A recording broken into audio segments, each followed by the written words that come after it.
Lost Records Bloom and Rage is a single-player narrative adventure game developed by DontNod Entertainment, the same devs behind the Life is Strange series. This game follows 4 female friends through 2 timelines, their past in the 90s and a modern-day reunion, as they work through forgotten memories and uncover the details behind their mysterious past together. But is the game actually worth buying? In this video, I'll do a quick deep dive into the gameplay, ambiance, and more, as well as share some of my personal opinions and first impressions of the game too, so you can make the best decision for you whether or not it's worth buying. So, let's get into it. First, let's talk art, music, and sound. The art is a step up from Life is Strange, and you can definitely see more detail in the character models, particularly in their faces, but Lost Records still has a very similar vibe to the Life is Strange games. Probably the only downside to the overall art in this game is just the fact that sometimes the lip syncing doesn't line up super well with the actual spoken dialogue. On the trails. Mud, it's fine. And I gotta go to the movie. So if that sort of thing does bother you, definitely be aware of it. The music in the game is calm and immersive, occasionally paired with some dramatic sound effects that seem to try to add to the mystery and suspense of the story.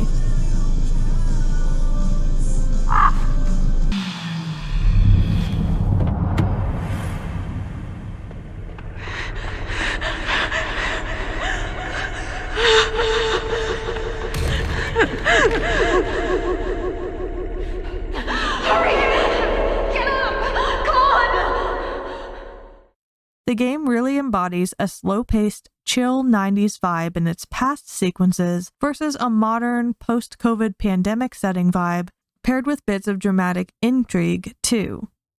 The music complements all of this very well, going along excellently with the emotional tones of the game in order to really make you feel at home in the game's world. The gameplay in Lost Records is very slow-paced, perhaps even feeling a bit slower than Life is Strange. Yet it also gives you a lot of opportunities to investigate objects around the protagonist and take your time exploring the environment if you'd like. It's very cute that you can do things like pet your cat, record videos, and make little changes like choosing the music in your car at the beginning of the game. In some instances, the game does seem to force you to examine certain objects before you can progress forward though, so for those of you who don't enjoy investigating a lot of different things, this part of the gameplay may not be super enjoyable for you. But if you do like leisurely paces and feel curious about checking out all the little things, you'll feel right at home playing this game.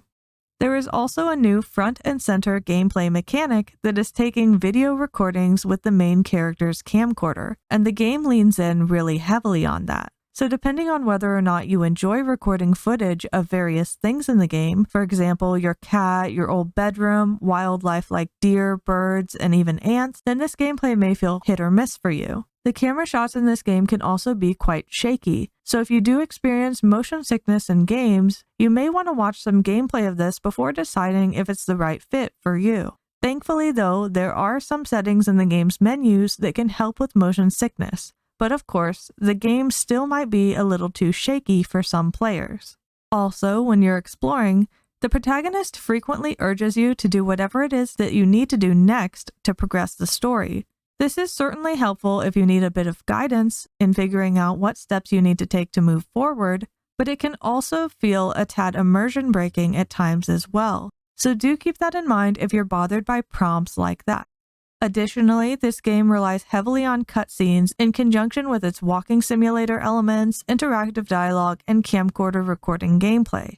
This can sometimes make the game feel more like watching a movie than playing an interactive story game, especially when you don't get a lot of pop-ups indicating that the dialogue choices you're making are impacting the future of the actual story. So if you like sitting back and watching lots of cutscenes, you'll love this game. But if you don't, and you'd prefer your story games to be a bit more gameplay heavy, you may find this a bit too cinematic. Speaking of the cutscenes and dialogue choices within them, I'm not too clear yet on exactly how much the choices you make truly impact the story. Sometimes you do get a pop-up saying that something you've said or done has a consequence, but some of these instances are just what you choose to name your pet cat and things like that. However, the developers do claim that this game has a non-linear structure, but it is releasing in 2 parts, so I do wonder how much of your Part 1 choices are going to impact Part 2 of the actual game when it releases. I really don't know this yet, but if choice impact is something that is very important to you in your story games, you may want to do further research to really see how deeply your actions impact the progression. Now, let's talk quality of life and settings. This game has a ton of great quality of life features, like accessibility settings if you have difficulties reading small text, plenty of different language localizations for subtitling, the ability to adjust in-game camera sensitivity, and, like I mentioned, things you can adjust to help with motion sickness. The game can also be played entirely offline, and there's a list of content warnings provided ahead of the story in case you want to check ahead of time for any content that may be triggering to you. And although you can't manually save your game, you can roll back to its autosave checkpoints and have up to 3 game saves active at once. So whether you're a completionist who wants to experience multiple routes through the story, or you're sharing the game with a family member or friend and want to be sure you can both have your separate saves, you can just be aware of this. Something else I do want to quickly mention before I move on too is that this is a big game in terms of storage space. The game itself is about 50 gigs, so be sure you have plenty of space available on your computer ahead of time if you do plan on playing it. And it also does seem quite graphics intensive, perhaps a bit more than the Life is Strange games, so be sure to check the specs on this game before buying it, just to be certain that your computer will actually be capable of running it as well. Lost Records Bloom and Rage is purchasable for $39.99 at full price, although it is running a 10% off sale to celebrate its recent launch. But is it actually worth that price? Well, that leads me into the next thing I have to mention about this game. Although the price of Lost Records is comparable to similar story games like the Dark Pictures Anthologies games, and the full game is estimated by the developers to offer you about 10 to 12 hours of playtime once it's complete, it is not actually a full game right now. What does that mean exactly? Well, it means that even if you purchase the game today, only the first half of the story will be available for you to play right now, while the second half is expected to release in mid-April as a free update. This could be a big deal breaker to some players who prefer to play an entire story without waiting for future content to be released. Especially because part 1 of this story is mainly about meeting the characters and exploring their backstories. And although I haven't played all the way through part 1 because it did just come out, I have seen comments from other players who have claimed that part 1 of the game does end with a lot of unanswered questions that may leave you feeling like you're left with lingering cliffhangers. For example, like why the girls promised to never meet again, why they forgot their past in the first place, or who or what is trying to make them remember their shared past. So, when you do play the game and complete part 1, you might feel like the game is incomplete in its current state, or feel dissatisfied until the entirety of the story is actually out. So, what does the content look like in the game right now in just part 1? Well, instead of the total 10 to 12 hours of playtime that the devs estimate you would get from the game, from what I've seen online, most players end up getting about 5 hours of playtime from the first part of the story.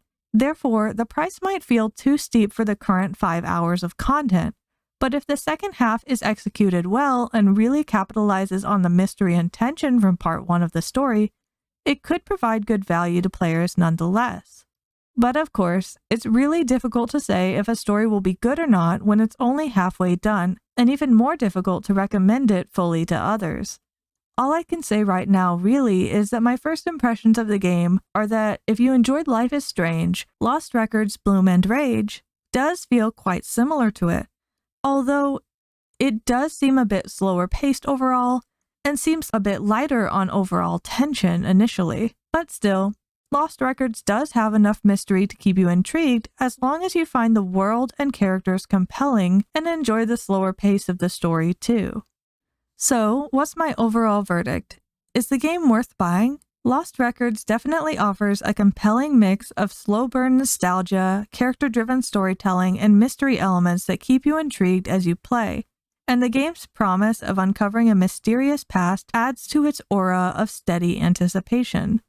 However, with only the first half of the story currently available, it's difficult to fully judge the game's overall quality until the final part is released. But if you enjoy 90s nostalgia, exploring a relaxed world, and deep character development, you'll likely find Lost Records enjoyable even in its current state. However, if you do prefer a fully finished story with a satisfying conclusion, it may be best to wait until the full game is released to get the complete experience and a clearer picture of whether the narrative delivers on its potential. And of course, if you are just a long-time Life is Strange fan, you probably will love the ambiance and familiarity of this game too, because it really does feel a lot like the Life is Strange games. I hope you found this video helpful when it came to making up your mind about whether or not you'd like to play the game. If you found anything in this review helpful or informative, please take a moment to give the video a quick like, and please subscribe to my channel if you want to see more of my content. Thanks so much for watching, and I hope to see you in my next video.